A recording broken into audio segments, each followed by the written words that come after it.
CPAP, BiPAP, and mechanical ventilation machines are all considered ventilators.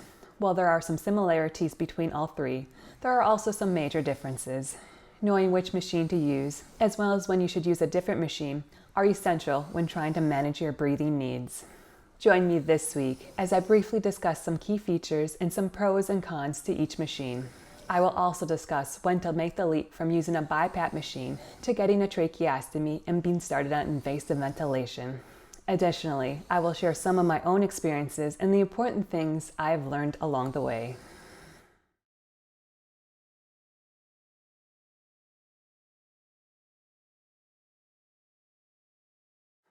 A ventilator is a machine which helps a person breathe.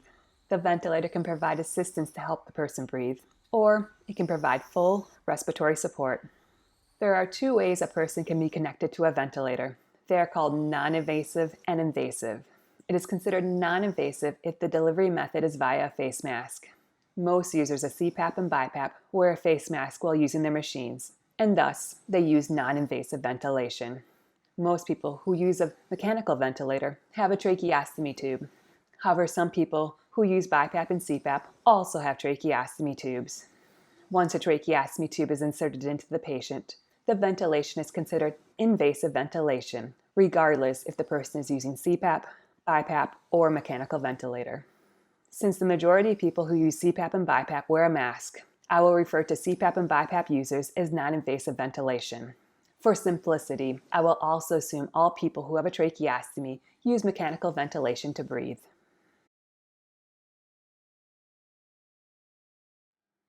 The most basic ventilator available is called a CPAP machine. CPAP stands for Continuous Positive Airway Pressure. This machine is primarily used for people who have obstructive sleep apnea. A person will be given a sleep study test, and if the person experiences a certain number of events in which he stops breathing, a CPAP machine will be suggested. A CPAP machine takes air from the room and then increases the pressure and forces it out through an air hose. The hose is connected to a mask, which is strapped to the person's face. The increased air pressure helps keep the airways open and forces air into the lungs. The amount of pressure used will be determined by the medical staff and will be programmed into the machine. CPAP machines are small. They can sit on your bedside table. CPAP machines are also relatively inexpensive. The big drawback with CPAP machines is that they are continuously exerting high pressure into the person's airways. If a person needs medium or high levels of pressure to keep the airways open during sleep, this may inhibit the person from being able to breathe out. Many people who are started on CPAP find they are unable to sleep, or they wake up from sleep feeling very tired. This happens because the person is expending a large amount of energy trying to breathe out over the pressure of the CPAP machine.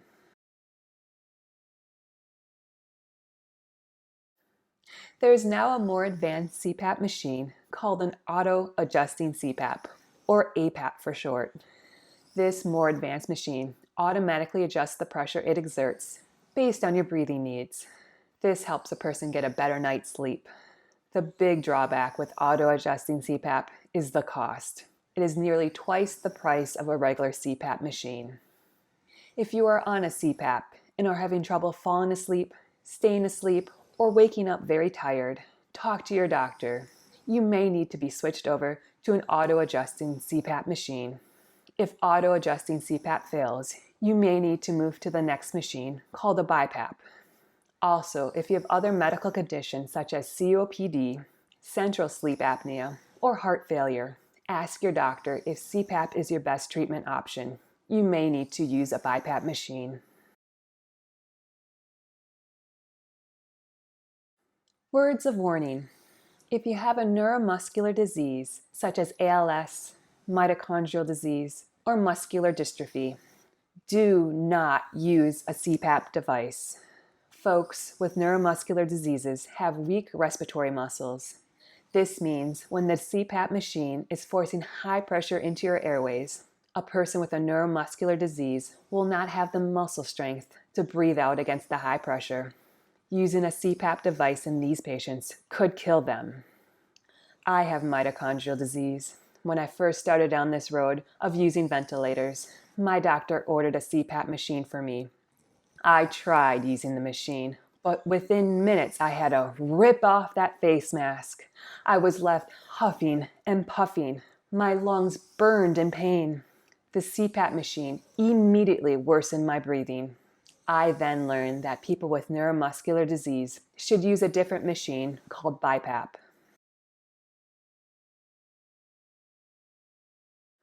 The next machine, which is more advanced than the CPAP machine, is called the BiPAP machine. BiPAP stands for bi-level, positive airway pressure. When a person breathes in, a BiPAP machine acts just like a CPAP machine. The machine exerts pressure into the person's airways. However, unlike the CPAP machine, when a person exhales, the BiPAP machine greatly reduces the air pressure. This allows the person to passively breathe out. Another advantage to BiPAP is that it better uses technology which more precisely monitors your exhalation and inhalation needs. CPAP machines deliver only a fixed, continuous pressure, whereas a BiPAP machine delivers the needed inhalation and exhalation pressures titrated to each breath. This means the person on the BiPAP machine is being given better and more accurate breath support. A BiPAP machine looks almost identical to a CPAP machine. They are small and fit on a bedside table. Most BiPAP machines are also CPAP machines. BiPAP and CPAP masks and accessories are interchangeable. The biggest con to a BiPAP machine is the price. A BiPAP machine is about 3 times the price of a CPAP machine. People who use a BiPAP machine include those who have obstructive sleep apnea, who have not been able to tolerate a CPAP device, COPD patients, heart failure patients, people with central sleep apnea, and patients with neuromuscular disease.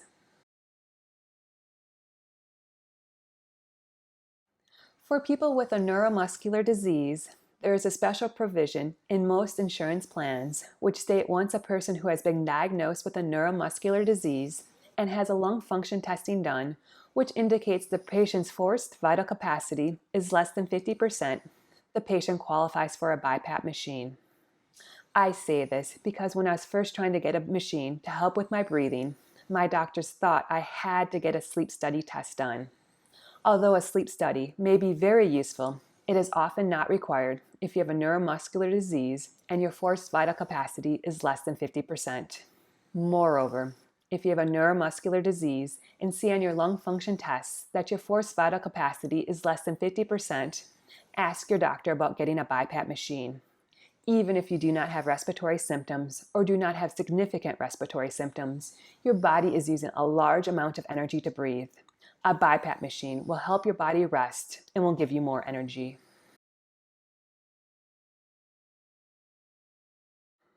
BiPAP machines can have many different modes. The 3 most common are called S, T, and ST. S stands for spontaneous. This means the machine gives an inhalation pressure when the person using the machine breathes in. If the person does not take a breath, the machine does not give an inhalation pressure. This is the most basic mode. The next mode is the T mode. T stands for timed. The machine switches between inhalation and exhalation pressures at a timed rate, regardless of how the person is spontaneously breathing. The next mode is called the ST mode. The ST stands for spontaneous and timed. This is a combination of the S and T modes. The machine allows the person to breathe in on his own, giving the prescribed inhalation and exhalation pressures. However, if the person fails to breathe the number of prescribed breaths per minute, the machine will automatically deliver the number of inhalation and exhalation pressures needed to achieve the number of prescribed breaths per minute. There are also a few additional modes called AC, AVAPS, and IVAPS. AC stands for Assist Control. AVAPS stands for Average Volume Assured Pressure Support. IVAPS stands for Intelligent Volume Assured Pressure Support. These 3 modes adjust the inhalation pressures to assure the proper volume of air is being delivered into the lungs. These 3 modes use more advanced technology and require a more sophisticated BiPAP machine. More technology means these BiPAP machines are often 2 to 3 times the price of a regular BiPAP machine. I mentioned these three modes because they may be of use to you if you're using a BiPAP machine and are not getting the breath support you need. If you are struggling to breathe using the BiPAP machine on the ST mode, you may need to upgrade to a more sophisticated machine such as a BiPAP AVAPS to help with your breathing needs. If these breathing modes fail, you may need to make the decision to get a tracheostomy and be started on invasive ventilation. Please also note, CPAP and BiPAP are not intended for full respiratory support. These devices are contraindicated for patients who are unable to maintain spontaneous breathing. If you're using your BiPAP machine during the day, you may need your machine to have a battery backup. Some BiPAP machines have batteries on them. The BiPAP machine I originally had did not have this option. The only way I could use my BiPAP machine was by plugging it into an electrical outlet. This was very inconvenient. If I needed to leave my bed and go to the kitchen, it meant for a few minutes I had to breathe without my machine until I could plug it into an electrical outlet in the kitchen. Leaving my home was next to impossible. There was an electrical outlet in our van which I could plug the machine into. But once I left the car, there was no way to keep the machine running since it did not have a battery. I finally begged my doctor for a battery backup on my BiPAP machine. He was able to put in an order and get me a different machine with a battery backup. I wish I would have known sooner there were battery backups for BiPAP machines. This would have made my life so much easier.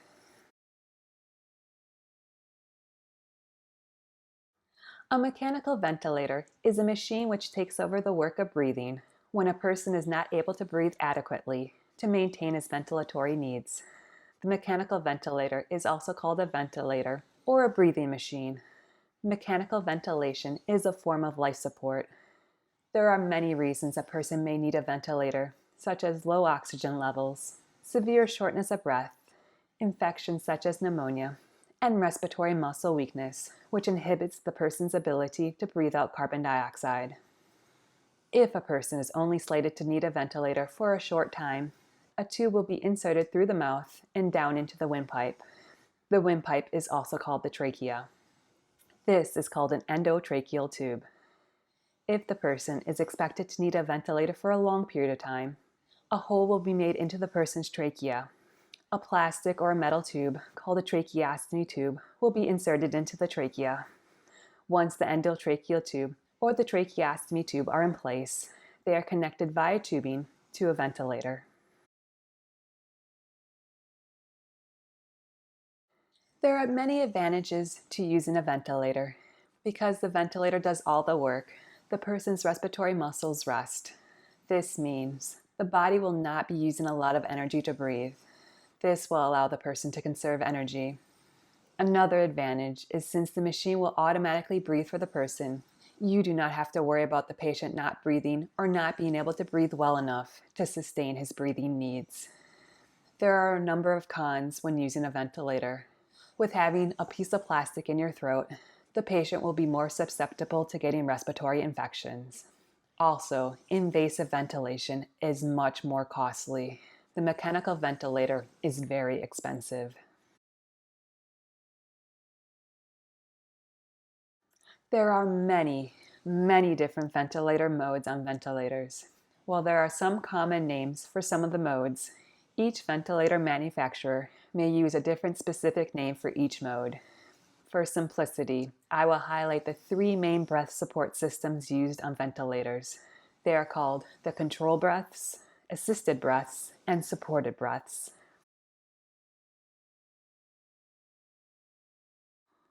Controlled breaths are breaths which are completely controlled by the ventilator. These modes are only good for people who are paralyzed or do not have a respiratory drive. Controlled breaths work in the following way. If a person has a set respiratory rate of 10 breaths per minute, the machine will deliver a breath every 6 seconds. If the patient wants to take a breath at 3 seconds, the ventilator will not allow this to happen. With controlled breaths, the patient does no work and the ventilator does everything. Unlike controlled breaths, which come at a set timed interval, assisted breaths will be delivered when the patient attempts to trigger a breath. Essentially, with an assisted breath, the patient will initiate a breath, but the ventilator will take over and complete the work for the patient. The most common mode used with assisted breaths is called assist control ventilation. With this mode, the ventilator will have a set respiratory rate. Let's say the respiratory rate is set to 12 breaths per minute. Every 5 seconds, the machine will automatically deliver a breath. The breaths given every 5 seconds are controlled breaths. However, if the patient initiates a breath at 4 seconds, the machine will detect this and will deliver an assisted breath. The assist control mode is most often used with people who still have a respiratory drive. The assist control mode is the mode I use on my ventilator.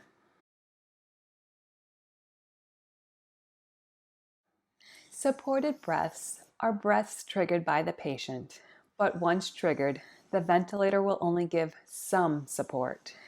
This is different from the assisted breath, in which the machine will give you full breath support. Supported breaths are recommended for those people who need assistance breathing, but still maintain sufficient respiratory muscle strength. Supported breaths are not recommended for those people who have respiratory failure due to muscle weakness.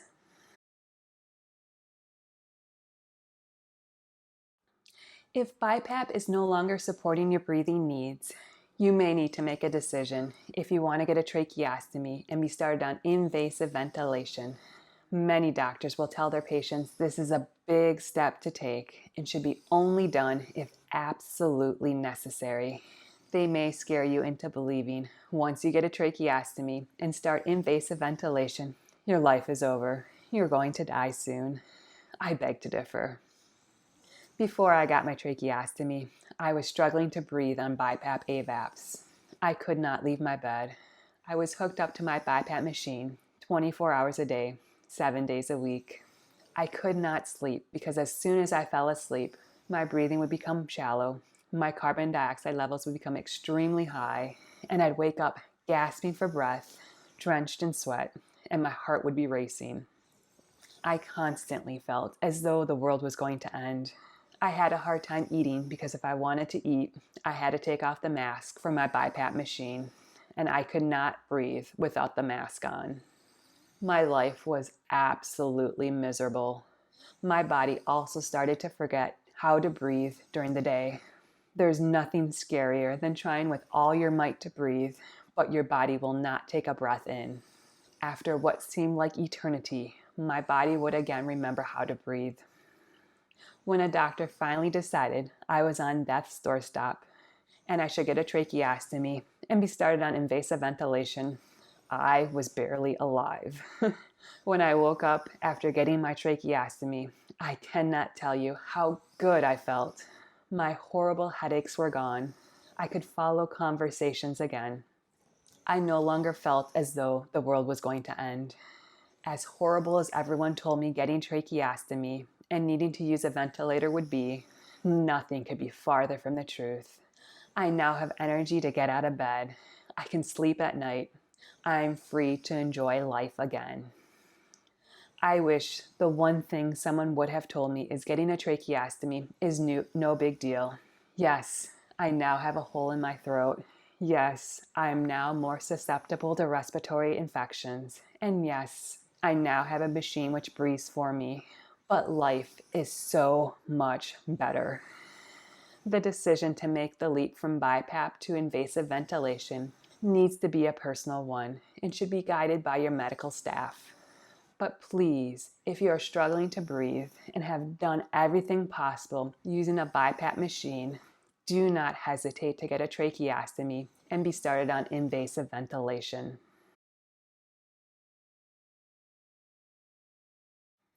My very dear friend Millie had mitochondrial disease. She was on BiPAP and was struggling to breathe for 2 years. She never got a tracheostomy. With neuromuscular disease, the body is not able to get rid of carbon dioxide. Even with using a BiPAP, there is a point when high carbon dioxide levels build up in the body and becomes deadly.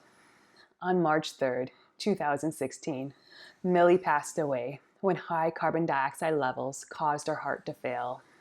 Even to this day, I wonder if she might be alive if only she had gotten a tracheostomy and was started on invasive ventilation. Millie was such a dear friend. Thank you so much for joining me.